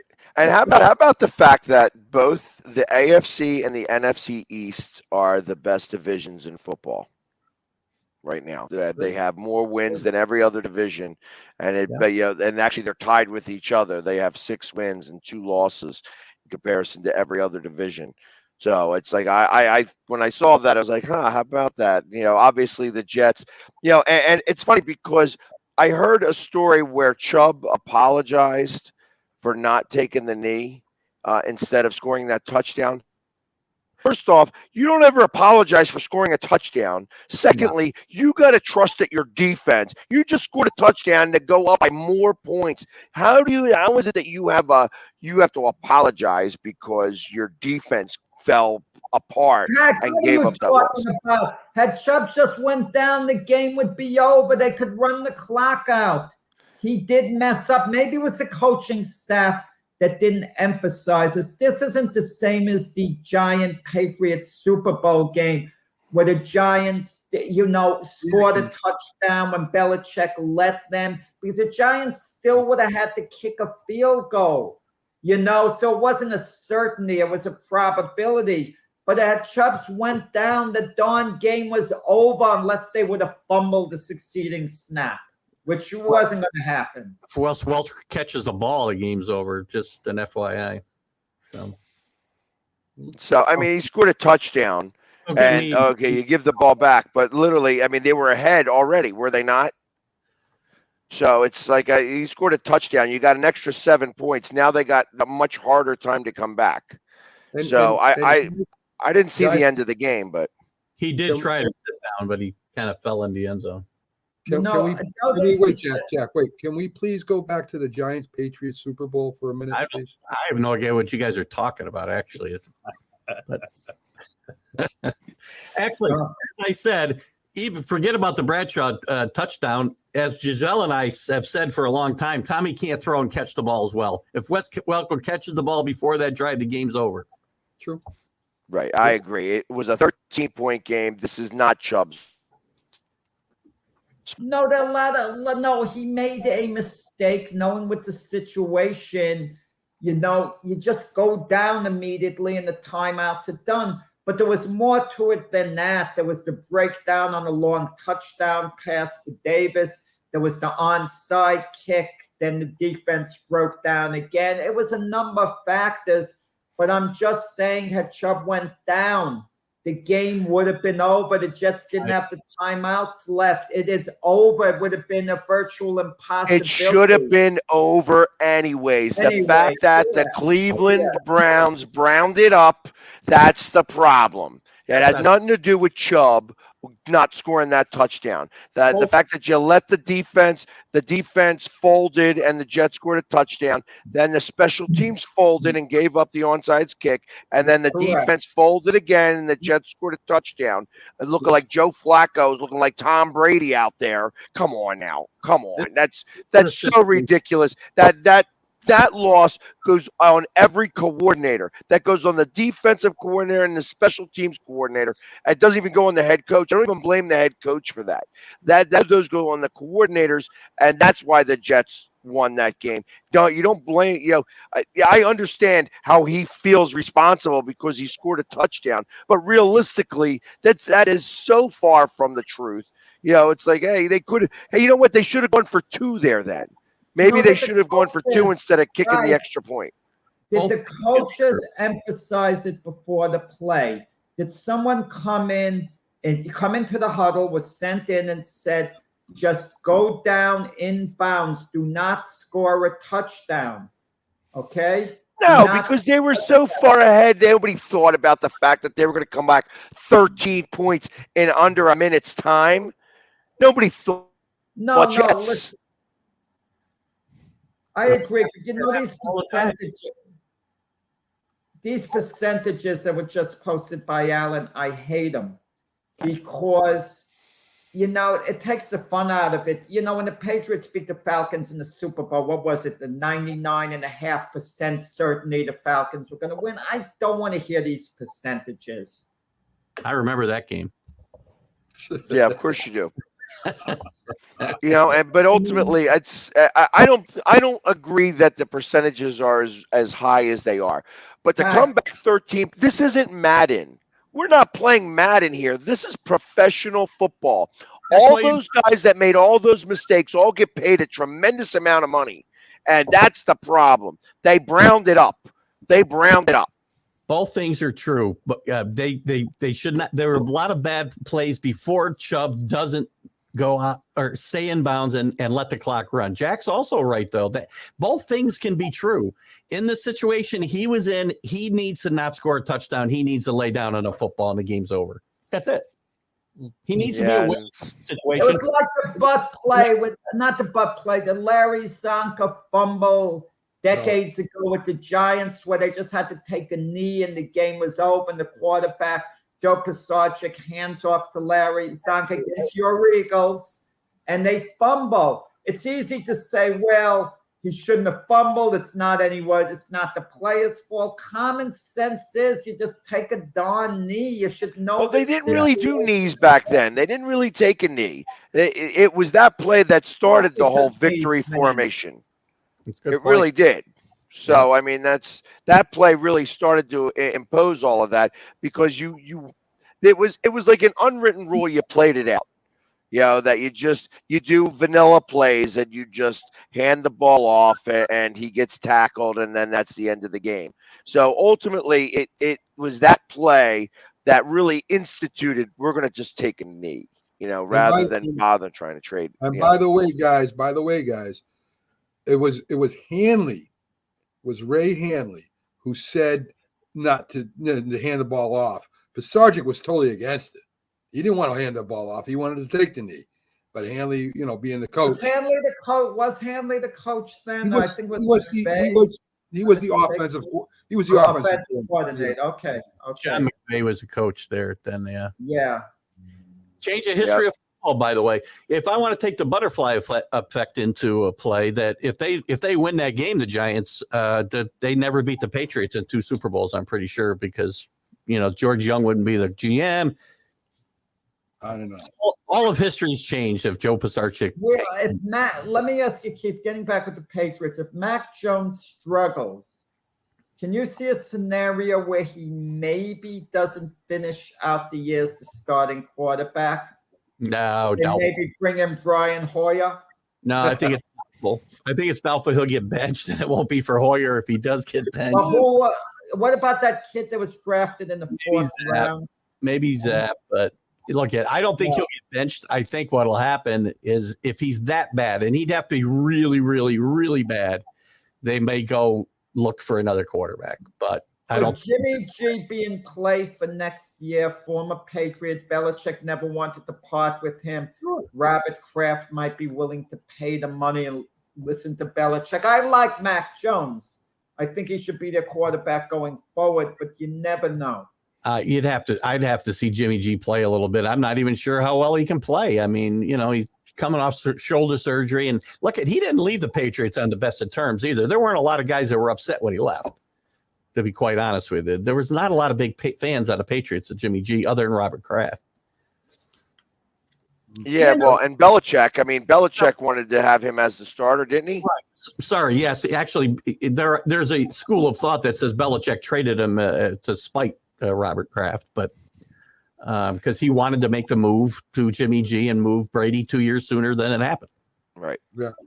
But we had a Super Bowl win out of it. So can you imagine, guys, had Brady never opted out and he stood with New England the rest of his career, he wouldn't have had the Super Bowl with Tampa Bay. He certainly wouldn't be a Super Bowl winner with New England, at least to this point anymore. And what would they be saying about Brady right now? He'd probably be performing decently, would be the best way to say it. But, you know, would he be coming under criticism right now? It's all speculation. Who knows? Giselle wouldn't have a new boyfriend and everything else that's going on. First, guys, Brady does win another Super Bowl with New England. What are you talking about? There's no way. Had he been with New England the whole time and never went to Tampa Bay? I have no reason to think he might not have won another Super Bowl in New England. I don't know who they would have brought in if Brady was a quarterback. So things went a different way because he wasn't there. Things would have gone a completely different way if he was there, as far as personnel decisions and whatnot. So, can you arguably say that without Gronk, Brady is not as good as he is? That, you know, everybody's saying that it's Brady, and I listen. He's the best quarterback to ever play the game. When you win 7 Super Bowls, you get that moniker. But you know, he's not the quarterback that he used to be without Gronk on that team. I agree. Right now, so you're talking about Brady right now? Yeah, I don't Brady right now. I don't disagree with that at all. I mean, I would say a younger Brady made wide receivers and tight ends and such better. I mean, he didn't win he won 3 Super Bowls with guys not named Gronk at tight end. You wouldn't even remember their names. Plus, the wide receiver cores were David Patton and Troy Brown. Nice players, but not, Hall of Famers. You mean the two-way player of Troy? Troy Brown did. Yeah, when they got in a pinch, they played him. I remember. And guys, he played special teams too. Oh yeah, I mean, unbelievable player. Troy Brown. I'm just saying, he didn't win. People like to think Tom Brady was surrounded by Hall of Fame talent, and he wasn't for a lot of his career. So, right. So let's, as we're talking about Brady, I want to just switch to the team of Tampa Bay. What are your thoughts on the whole situation that occurred with Evans and Lattimore and Brady and Arians and things like that? We haven't spoken about that at all. And the NFL, obviously, they suspended Evans. They did not suspend Lattimore. They send a very harshly worded letter to Arians. What are your thoughts? Evans is a very emotional. This isn't his first run in with the league and getting suspended. So I'm not shocked that this happened. I think him and Lattimore have a history. I wish. I'm glad Brady's not my quarterback anymore because he was a little too close to that action for my comfort. Although maybe he was, he knew what he was doing and stayed away from it enough. My problem with Arians, what is Arians doing on the sideline to begin with? Why is he sitting there this is a problem for this team? Is Scott Bowles the coach or isn't he? And if Arians is going to start hanging out on the sideline, I see some problems there. But I will say this. Keep in mind, Arians and Todd Bowles have had a great relationship for a lot of years. With Todd Bowles was his coordinator elsewhere. So they have a special relationship. They seem to have a special friendship. So maybe Todd Bowles isn't feeling too threatened that Arians is just there giving some advice. And chances are that Bowles isn't offended by it at all. Yeah, today. If that lasts, it'll cause a problem in that locker room. It'll cause a problem between those two guys. If Arians wants to be the head coach, he shouldn't have kicked himself upstairs. Yeah. I mean, otherwise, and what is he doing? He shouldn't have been where he was. And what is he doing talking to another player? You don't talk to the players on your other team. You worry about your own team. You don't. So that whole thing, Lattimore. I mean, the fact that Lattimore got expelled from that game should not have happened either. That should not have happened. He was the one, he was having an argument with a coach who shouldn't have been there on the sidelines. He's going after. Then he's got Brady coming up to him. He's got the other one. Then Mike Evans comes over and does that. I mean, first off, Mike Evans should have gotten more than one game, is what I thought, because that's like third man in, and you're not supposed to even do that in hockey, let alone football. So, and I feel like Arians should have gotten a suspension, a 1-game suspension, or a very hefty fine, and instead of just a strongly worded letter. And I feel like it's only because it's Brady that he got the worded letter. And didn't he instigate the whole thing? I mean, he's on the sidelines yelling at the player like he's going to do something. He ain't going to do nothing. He just what's he going to do to this player? So listen, Arians got to just shut the hell up. That's what he's got. He's another guy who thinks he invented the game, for crying out loud. I was never a big fan of Bruce Arians. I don't know. Look, not a bad football coach, but there's something always that makes me feel like this guy just feels like he's got to be the smartest guy in a room all the time. Oh, so he's like La Russa. Exactly. Yeah, exactly. Without the track record, by the way. Really he got true? Well, I mean, he's got one Super Bowl ring, but you could blame that on Tom Brady, or you could blame that really on Gronk. Mm-hmm. Because without Gronk, maybe you don't get that Super Bowl. Gronk had left. LaRussa, you can't deny LaRussa did a good job with the A's, right? He did. Yeah, I don't care about And the LaRussa. Cardinals. Yeah, I mean, listen, what can you say with Tony La Russa? We like to joke around.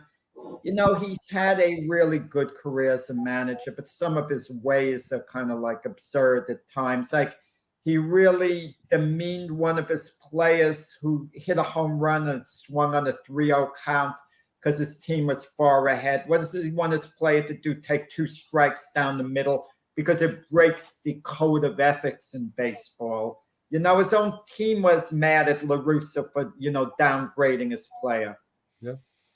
Right. So, like I said, he's a horse's ass. Whatever. I wish him a long life, but I get out of baseball. I don't think you need to drink worry yourself to death somewhere else. So No, obviously relax, he's relax. We don't wish anything negative to the man. yeah, exactly. But like I said, the White Sox are doing a lot better without him there.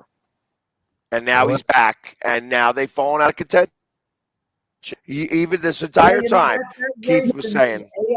AL Central, the Minnesota Twins have just fallen out of it, and the White Sox on the verge of being out of it. The Guardians have played well. Maybe the Guardians are the one team that comes under the radar and surprises us in the playoffs. I mean, no one thought too highly of Cleveland's chances, this year, but they could be the surprise team. Also, you talk about free agents. We talk about the Judge free agent and pending free agency. Carlos Correa is going to be opting out with the Twins. It was an experiment that was a stroke of brilliance by his agent, Scott Boras. They signed the Twins for 3 years, $35 million a year. By the way, substantially more than the Yankees offered Judge. I mean, to give you an idea. But he has had an opt-out after the first year, the second year, and after the third year, he's a free agent, and Correa's going to be opting out after this year.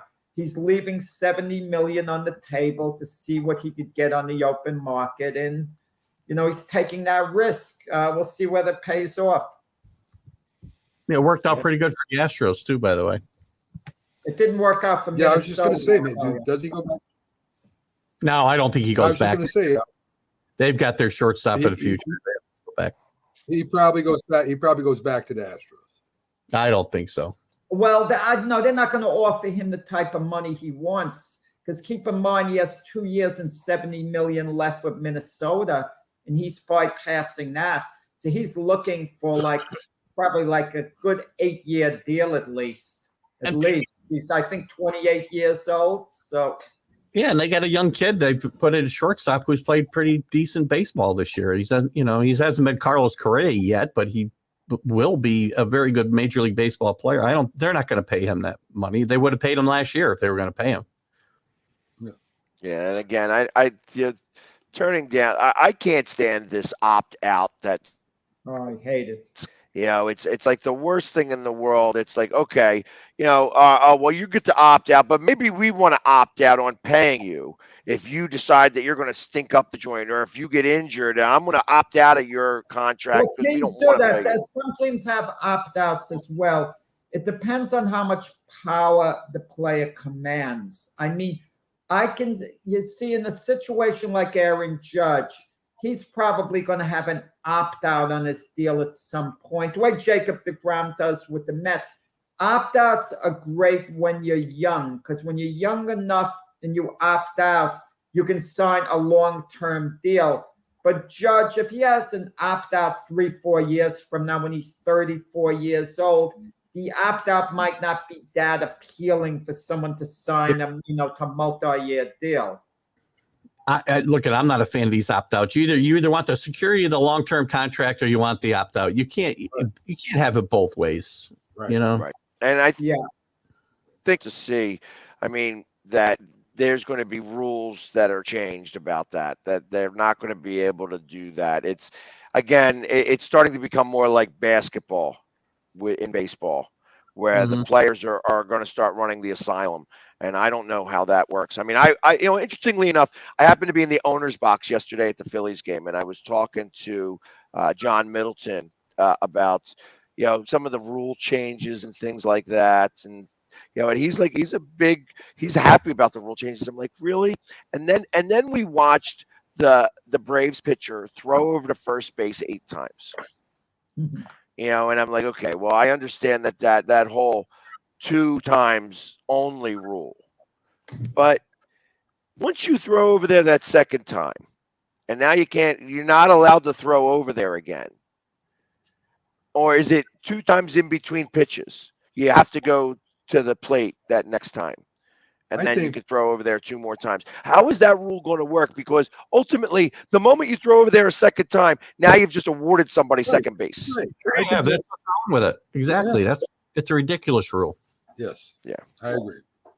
Which So most don't get me going on that whole thing because I disagree with you guys. Because years ago, I thought of that on my own. Okay, that there should be a rule. You could throw up. This is what I thought. You could throw over to first base 3 times. On the third throw, you either pick the guy off or he's awarded second base. You can't keep delaying. Yeah, you can't keep delaying the game. Throwing over. Why do we have to keep putting in rules that diametrically change the way the game is played when the game has been was the perfect game? It's just because the game has been that way, you make adjustments. We get used to it, like the extra inning games, the Yankee Red Sox game last night. That darn game could have gone on forever had they not had the rule about it. It's not better, and people haven't accepted it. I'm not accepting it, and I'm not going to accept it. And I'm glad that they get rid of it next year and in the playoffs. Doesn't happen in the playoffs. They don't have it. Instead of teaching guys how to play the game right, we have to put it. We have to eliminate the shift because we don't want to teach guys to hit where guys aren't. God forbid we should do that. I mean, all these rules are ridiculous, and every one, by the way, is there for the offense. I can argue in basketball.